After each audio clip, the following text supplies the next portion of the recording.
Hello, welcome to What's Your Story? Every week I have a guest who I promise is authentic, genuine, and will offer insights, ideas, and practical information that you can put to use in your business and professional life immediately. Today we're going to tackle another important business question. How businesses can stay on top. How can a small business compete with companies that are much bigger and getting bigger by the hour through their mergers and acquisitions? We live in a business world that is dominated by uncertainty, volatility, ambiguity. So if you're leading a company in that environment, who do you turn to help your company grow and scale? Today, my guest is Candida Seasock, founder and chair of Executive Leaders for Advisory Boards. She has a very unique idea of how to attack this particular problem, and we're going to explore it. Candida, welcome to What's Your Story? Thank you. So let's get right into it. Okay. What is Executive ELAB, as you call it? Yeah, Executive Leaders for Advisory Boards. Explain what it's all about and how this is a little bit different. Well, it came about when I started building advisory boards for my clients. So I decided after 4 or 5 years of that and 15 years of the regular business, I would bring together selected executives to be part of ELAB. So they're members or advisors that have sit on advisory boards, they've sit on board of directors, and they want to serve the community. And the purpose of ELAB is to basically expose the advisors and the companies and, in a sense, match them so we can help mid-sized small companies during their growth strategically. So what's happening in the marketplace that has created demand for a service like this? I think the word has carried that when a company is growing, a mid-sized company, a small company, they might not have board of directors, but there are advisors out there that can help and support that so that they stay vital, they stay financially secure, they keep their employees, they take care of the market, they take care of the customers, but they could be scattered all over the Delaware Valley. So bringing them together was the reasoning to give them the exposure, give other companies the exposure to this talent. You mentioned boards. What's the difference between a classic board of directors and a board of advisors? A board of directors is a board that is a governance board, fiduciary, and liability. And they have certain rules and regulations they must adhere to. Board of advisors are specifically chosen for that company, are the 4 pillars of a business: finance, marketing, sales, operations, human resource, and later on, industry expert in technology, depending on how you're building the board. That's the difference. It's not fiduciary, it's not liability. There is no governance chair. The boards that I built, I am not the chair, the owner of the company is the chair. I'm really the voice of reason, experience, the balance throughout the whole process of the advisory board meetings. Does that fill your thinking? What does that owner expect when they bring a board of advisors on board? The value of the board of advisors will bring is it normally could not hire each individual or any one of those or all of them to help you run your company to the next point. Because we have a company that's probably constrained on how much money they can spend on outside resources. Or how much money they can afford if they hire talent. Okay. But they might have the money to pay a stipend to an advisory board to have those minds help the company's growth. Do they have to be in the same field? These advisors have to come from the same industry? Normally, I try not to bring advisors from the same industry because the mixtures of advisors, the thinking, if they're not in the same industry, they bring a wealth of knowledge because they look at things differently. But at some point after the first year the board is in office, you might say, the board's created, you bring an industry expert in to help take that strategy, take that plan, that approach, that roadmap, and apply industry expertise to how they can give it growth. Understood. So this is a relatively new concept.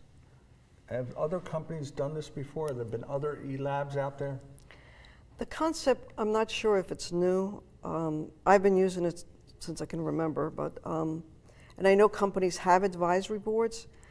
I think how the model is on how we do it might be much more disciplined. To your question, the value that it brings, it's how it's pulled together and who is in it. But to you're the support one that's sort of company. directing which advisors should be brought on Yes. board for the owner. If I'm building that board, that's correct. And there's a whole process that So goes what with it. would an ideal e-lab client look like? What are the characteristics you're looking for in that owner or that company? E-Lab does not have clients. E-Labs is advisors that have come together in a group. They're invited to be a member or to be an advisor, which is really a member of E-Lab, to be part of our site, to be part of the tight-knit community of advisors. And we don't duplicate advisors. It is people, companies, that will tap into E-Lab and hire those advisors to do either projects or be part of their boards. So if I'm an owner, what are the characteristics I have that would get you interested possibly in helping me? You need more financial security. You need to take hold of the market a lot stronger. You want to do what's best for the employees. You want to become financially secure. You want to build a different presence. You want to build a different market. You want to build a different product. You want to transition into something that's either more stable in the market or allows you to grow with whatever you have in the market and socialize it. We have a program in E-Lab. It's called Growth Company Catalyst. We bring in companies that are already revenue. They're not pre-revenue. They have revenue that really want to understand from the advisors how they can do better. In a sense, pick their brains. We showcase these companies, and usually 10 advisors at a time will volunteer to listen to the company's pitch so we can give them advice. At that point, that company can hire any of the advisors. Or if they want to build an advisory board, I'm not the only qualified member to build an advisory board. The other advisors have done a fabulous job for their clients with how they mix the advisory board to support the client. That's given us a lot of visibility and it's helped a lot of companies. Can you share with the audience a brief story about how this concept has really helped a company? I can speak to the companies I have had that I've built advisory boards. They've grown, they've transformed. The employees have more financial security because the company has a process, has a motion, has a vision, and it's strategically with the approach and tactics getting there, so the company's growth is better. Your salary is stronger, your bonuses are better. So you get that security. When you have security in a company, employees want to give more. I mean, when you're delighted to go to work, you're going to give more than 8 hours a day. Exactly. If you're not delighted, you're just going to do your job and go home. So these growth companies, or these companies that I have helped with their growth, that's the feedback I get. They feel much happier in the position they're in, or if they've not advanced position. What do the members of E-Lab, what do they get from this experience? As the E-Lab members, we have a vision, and then we have rules of conduct and rules of whatever we want to call it for that day, that basically they get to know each other, because just coming to a meeting 6 times a year is not enough. If they all get to know each other, they can share business, they can put each other on advisory boards because they trust each other's thinking or credentials or something of that nature. They build a stronger, 45 we have now, It's a stronger team if they get to know each other. And therefore, they can serve their client better if I trust someone, and I trust all these advisors because, number one, I've used them. Number two, I've brought them into my clients. Number three, I've been friends with them, a lot of them for a long period of time. I can say to my client, hey, bring so-and-so in. He's an expert in manufacturing. He's an expert in supply chain. The clients that's hired me as their advisor want to know that I trust somebody to bring them in. And I think starting from trust, starting from conversation, starting from, yes, I want to grow, but I want to do it logically and systematically, all of it supports the mid-sized companies and small companies too. So it seems to be there's a strategy in place that has is overarching over this particular dynamic. So in Growth Catalyst, you're bringing the companies in with your members of eLab so that they can... The ones that choose to listen to that company's pitch, yes. And so, sometimes things don't interest everybody in the group. So my takeaway here is you're the one that really identifies the companies that the eLab members may help. Is that fair to say? Through the Growth Company Catalyst part of the organization, we usually get, I usually get tapped into, I'd like to talk to some of your advisor. We have a process that one of our member has done well, all the chairs of the committees have done fabulous jobs of pulling all this together. That basically we have a process when we bring them in. There's a certain questionnaire, there's certain knowledge. It goes out to the members. The members choose if they want to be part of that breakfast. It's usually a breakfast we do it over. And we try to keep it to 10 members. Otherwise, you can't have a conversation if you got, 40 of the members that all want to come. We need to take a break. We need to hear from our sponsors.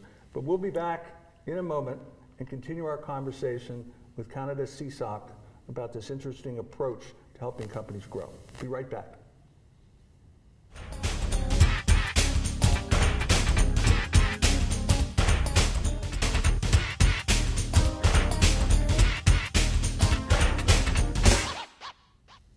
Welcome back to What's Your Story?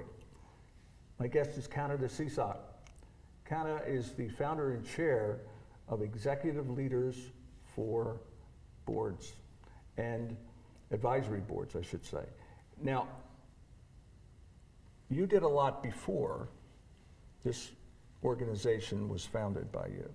So could you go back a little bit in your history? Because there may be people in the audience wondering, so what does she know? Where does she come from that she's able to pull this off? So I have the benefit of knowing you, others don't. Okay. I started basically like everybody else in a regular job 52 years ago. And I've had titles like CFO, CIOs, business development. And through all those companies, I learned to be creative and to think outside of the box. Several times when I lost my job, I started a company. So this is my third company. Oh. And when I started this, I decided that I was going to provide consultative services to companies and help them grow. And it was from those companies that I helped grow, then they would talk to me about, well, why don't you build my advisory board? Because if they're not a public company, they really didn't need a board of directors. They need a formalized advisory board that really keyed into them and their business and to help them grow. So that suggests that these people know you, like you, and trust you enough to bring you in and to help them grow their business. So what role do you play with them? I'm usually the company's advisor, the CEO's advisor. If there's a board, I play more of the voice of reason, the experience, the glue that keeps it going and together.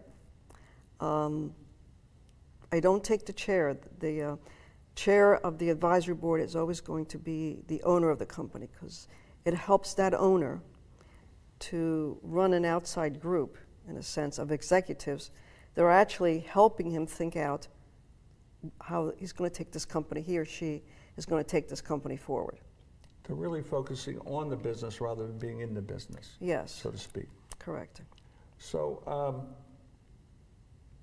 what is the value that your team delivers, eLab delivers. What are you hearing from your clients? What are they taking away from this whole thing? I would say the comments that are across the board is that the value they're getting is they have a well-experienced human being in whatever that discipline or that pillar of their business is, whether it's a CFO or the operational. They've been there, they've done that. They can help them not fall into the same holes that they might have had when they were out there being CEOs or COOs. And some of the advisors, by the way, are from $80 billion companies. Wow. So, and some of the advisors are from, we have one that's a CEO of a $10 million company, and we have several of them that are COOs and CEOs from billion-dollar corporations that actually want to serve the smaller market and help them to grow and become strong. So they bring a wealth of knowledge that most mid-sized small companies don't have because they haven't been there. And most people that start a company might have started it out of college, or they might have started after they lost a job. There's a wealth of knowledge you don't have, and sometimes you really don't want to experience the downs. You want to experience the ups a little bit faster. Most owners that start their own company, they're really building off their passion. They could be an engineer and they got a great widget, but all of a sudden they get to a point where I got to run this business. That's right. They realize that there are gaps that need to be filled. They can build a product, but it doesn't mean they can take it to be $100 million. They can build a service. They can build a technology. They're the geniuses behind building the company. Or they're second generation and they want to keep the second generation, they want to make it a third generation, but they have never been there. They haven't done the running of the road. They haven't done the marathon. So we help them get there. You hear a lot in the news about companies scaling. How does that concept apply to what you and the eLab team does? When it applies to me, scaling is an open word. You can scale, you can think of scaling all you would like to think about it, but unless you have a strategy, you have a roadmap, and you have tactics, you can't scale. So you might have a great product or a great software package, but to scale it is a whole process that cannot be disrupted if you want to get there. It has to be set, and you have to drive it. So I'm curious as to what mistakes have you noticed companies making that have caused them either to stop growing or to go in the opposite direction? There are, operations-wise, they might bring in their buddies, their best friend, people they know to help them at the beginning. But sometimes the people that they know, or that came from the first generation, or that was a partner who was a best friend, sometimes that's not enough because they don't have the minds of people that have been out there and have done that. And a lot of these CEOs are wise enough to say, hey, we have to bring in other talent. And restructuring a company and rebuilding it and taking it forward, there's a lot of thinking that goes behind it on the human element. You know, it's your employees that help you with the growth. It's your employees that take you forward. If you can't take care of them while you're doing this growth move, you might say, you don't have, your intellectual property is gone. And without employees, you don't have a company. You could have the best product, but somebody has to make it. I think employees today want to be part of something that's growing, something bigger than themselves, making a contribution beside their own self-interest. And this you're helping a company adjust and prepare for that.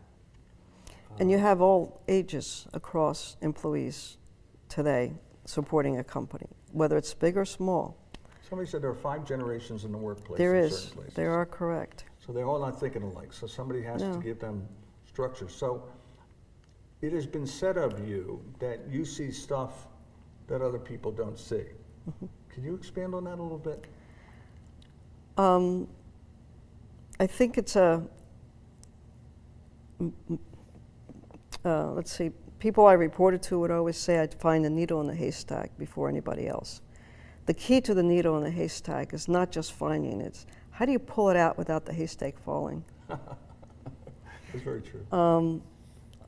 You're disruptive, I but not la- that disruptive. Correct. You do it, it's an evolution.